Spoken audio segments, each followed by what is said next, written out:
Welcome to another edition of the Invisible Wheelchair Podcast. I'm Donald Grodoff, family coach with FamilyOCD.com and FocusedHealthyFamily.com.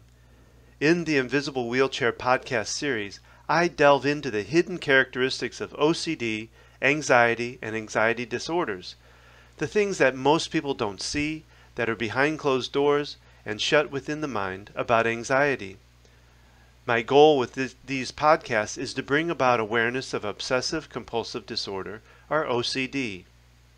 Understand that I am not a doctor, therapist, or counselor, and the content, information, resources, and ideas that are talked about and brought up here in these podcasts are things that I have used, discovered, or have been recommended to me, and I always recommend to seek additional professional help in finding solutions for yourself. Thank you for listening and enjoy the podcast.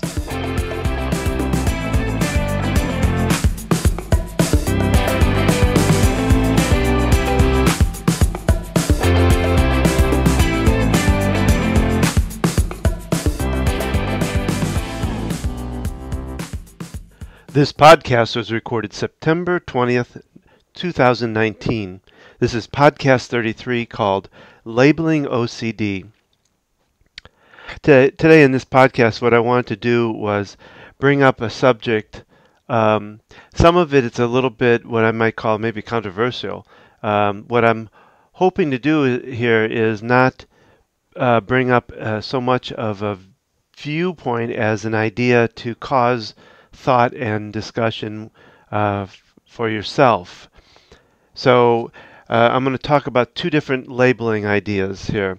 The first one is labeling OCD itself. I've been since I've been doing this work and since I've been doing the podcast, I'm starting to see more and more different names of OCD come out, different labels of OCD.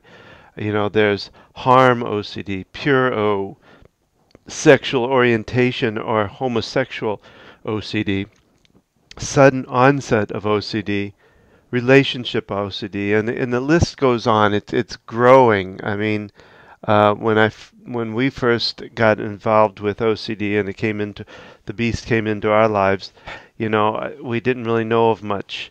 We didn't hear of much others. Now it seems to be growing, and this is where I guess I'd say maybe the controversial part, or I'm just going to pose some ideas here with this. I wonder sometimes about whether we really need to label OCD itself by giving it different, the harm, the relationship OCD, by putting all those in front of OCD. And here's why. I think there's some one side of it that has a positive to it by really narrowing it down.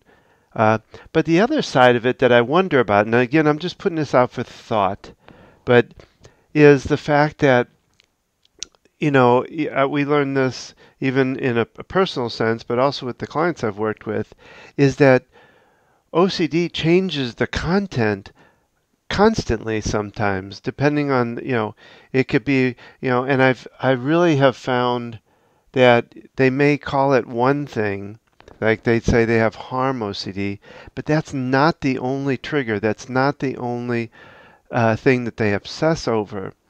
So, and what I really have learned is in dealing with OCD is that, and this was something I learned from a conference, and I hate to say, I'd love to give credit to the person that gave me this thought, but it's really about dealing with the process versus the content. Because what I would see is, I have OCD and these are the things that trigger it. It's kind of like the thought of he's calling somebody, he's my OCD child, or he's my child that has OCD. It kind of falls in that thought pattern. Because of the fact that OCD changes so much, somebody can go from harm to a relationship, or the relationship can be part of it. I know just recently I interviewed Dr. Jan Weaver. She's on the podcast one of the podcasts. If you want to look it up, you can. Where she's talking, the whole basis of it was the sexual orientation OCD, and she brought up relationship. She talks about the two of them fall together real well. It's kind of like OCD tends to be a subset of other anxiety disorders. So I always wonder, do we really need to put that kind of name to it? You know, it's relationship OCD, it's harm OCD, whatever it might be, or do we just call it OCD and that it has the traits of worrying about harm or obsessing over harm and this and that, you know. So it's just a thought as to, you know, putting that word on there because, like I say, it'll change. What we found in our personal lives is that OCD, when we got one thing settled out, when we maybe helped to manage one trigger from OCD or one obsession with OCD, OCD tried to come up with a new one. And so I would think you could possibly go from a harm OCD to a relationship or to whatever. So I always wondered about that. And like I said, it's not I don't think it's a good or a bad. It's just bringing up thought for yourself. Is it necessary? And the other, what I might add in there is a third category of labeling that it just popped back in my mind. I was thinking of it earlier. Is it important for us to label the child or the person, I should say, with OCD? So that's kind of a question I put out there. I would love to get comments on this. Do you tell the person that they have OCD, or do you just work with them? We went through, in a personal sense, we went through whether we told my daughter or not. Would it be helpful to tell her or not helpful? Because I guess the two sides of it are, on the helpful part, it would let her know that, you know, she's not crazy.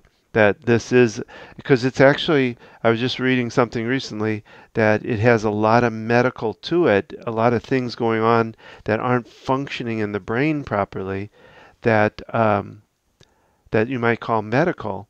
So there is a real thing. So it kind of gives the person the idea that they, you know, hey, this isn't just I'm going crazy or anything, that there's label to it.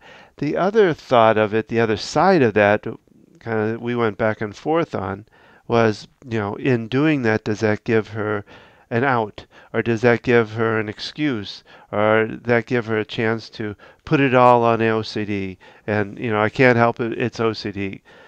We decided that it was best to tell her, and with a lot of the clients I've worked with, we found it's good to name it. Call it the beast of OCD, so you can really get a sense of it and imagine it as being this beast or whatever you want to make it. You know, you name it, you make it into a creature or something. So I fall on the side of telling the person, naming it, but that doesn't always fit probably. So anyway, again, I throw these things out as just thought process for you. What might be best for your child or the person you're dealing with that has OCD? What would be fit for them? You know, many times these OCD tends to be a subset of autism or be a subset of something else, where the real emphasis needs to be put on the autism, or the real emphasis needs to be put on the ADHD or whatever it is, or just put on the anxiety, that labeling it or telling the person that it's OCD might not be important. But there's some thought. So again, first part is, you know, the first labeling is talking about harm OCD. Do we really need to put that in front of that? Because OCD changes content. We really need to work on the process. The process is the response. How do we respond to it? And that leads me into the third one, which is labeling the thoughts. And just recently had read some information about you do want to label the thoughts, but the difference being is it's labeling versus judging. So labeling the thought is just defining the thought as what is kind of thing. The judging side of that, labeling it as a judgment, like, oh, uh, I'm dirty because my hands are dirty. That's judging the thought and making it part of yourself. Versus in labeling it or defining it is really important to be able to say, oh, that's an OCD thought. I always like the saying I heard not too long ago, it's not me, it's OCD. And that plays out really strong, where you start to recognize and label that that thought is an OCD thought. And then from that, you're able to learn to respond differently to it. Where you accept that's accepting the thought basically by labeling it. Not judging it, not saying I'm a bad person because of it, or that I am dirty because of it, or that I am homosexual, or whatever it is. It's saying, oh, that is an OCD thought, and OCD doesn't put out good thoughts. It's a different way to respond to it, and by responding to it, defining it, which is what labeling, and then accepting that thought, not agreeing with it necessarily, but accepting it. I like, when to tell clients that when a thought comes up, if you can address it and say, "Oh, there's that OCD thought. So what? I don't want to deal with it." Or you can come back at the bully. So, you're saying this. So what are you going to do about it? You know, um, and then if it may come back at you, I don't know. But so it's the idea of defining it, accepting it, seeing it as an OCD thought. And from there, you can learn to respond in a way that's not, you don't want to fight it. You don't want to argue with it. You want to accept it as a thought that needs no action. The more you can do that, the more you can label it. And that's what the process is that I talk about. Because it's really not about the content, because that content changes and warps and not true and all that kind of stuff. But the process of being able to respond versus react. Reaction would be, oh, no, I'm not, The response would be, oh, that's just another one of those stupid OCD thoughts. It's another one of those thoughts. And I'm learning to deal with them. And I'm not going to deal with it. I'm not going to put it off. I'm not going to put it on me, I should say. So, some different thoughts around that. And one of the things I want to throw out there, and I haven't got an answer for this, but something, I went through, and I still believe I'm a more spiritual being than anything else. And in my thoughts, or in my beliefs, I should say, I have this belief that we create from our thoughts, we create from our mind, we create our lives. So when I was thinking about all this labeling and thinking about what we have to do, how we have to respond to these thoughts, I wondered how that played with that spiritual thought of that we are creative beings, I should say, that we create what we think and how we think. But I guess that would be in the realm. Now, again, I would love any comments on this, but I would guess that would be in the realm of defining it. If it comes in and you define it as OCD, that's when you're not going to create off of. You don't even want to deal with it. And that's the problem I think OCD people are doing. Those thoughts are coming in. We're creating the problem by believing the thought. So maybe I just answered myself in the fact of defining it. That is a good spiritual thought that really helps me, and I want to keep that one. So again, just some thought on what can be done, with labeling, and how are you going to use labeling Are you going to define yourself as a certain type of OCD, or just the fact that you have OCD? And how are you going to label those thoughts? Are you going to define them? Are you going to judge yourself based on them and create from those OCD thoughts? And I'm going to, pose to you to start defining and accepting and responding in a way that doesn't fight or argue with OCD. So I will let it go at that. Again, I would love comments, and I really have not gotten a lot, and that helps me direct how I do my next one. So I think I mentioned it in the end on this, but I want to remind you on this. I would love your comments on this, because I brought up an issue that goes two different ways, and some people go one way with it, and some people go another way with it. I would love your comments if you go to the invisiblewheelchair.com website. Now, it's just invisiblewheelchair.com, but invisiblewheelchair.com.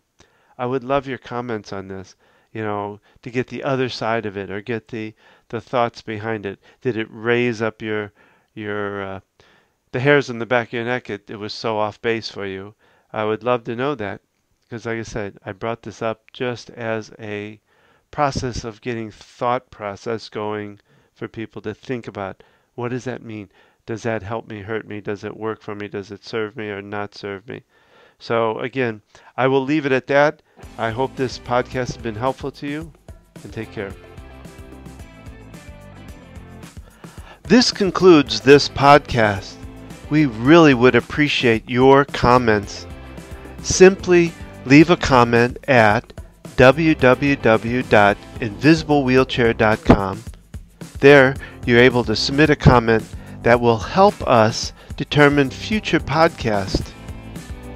If you or someone you know would like to be a guest on the podcast, please email don@invisiblewheelchair.com. Remember, there is a corresponding tapping recording for each of the podcasts, with the exception of the interview podcast. You can find these tapping recordings and archive past podcasts at www.invisiblewheelchair.com.